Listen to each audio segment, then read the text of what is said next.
but back to Ali, I think, a lot of people talk about his boxing. You and I both enjoy that. And I'll always enjoy that. Absolutely, yeah. But the only reason I bring this up is because I think what I want the future generations to see, your kids, your grandkids, our great-grandchildren, is to know that it was much more than boxing. Before Muhammad passed, I was able to tell him that. I said, Muhammad, when I met you, the hook worked. I said, your hook was your athleticism, and I watched that. I said, I loved that, lured me in.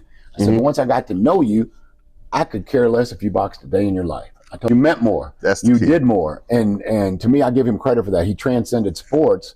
And although he was a great one, and in my opinion, the greatest athlete of the 20th century, but with that being said, he was so much more than that. So, yeah, that's what makes him the greatest. And I'm glad you're here to put it on the forefront and put it on display.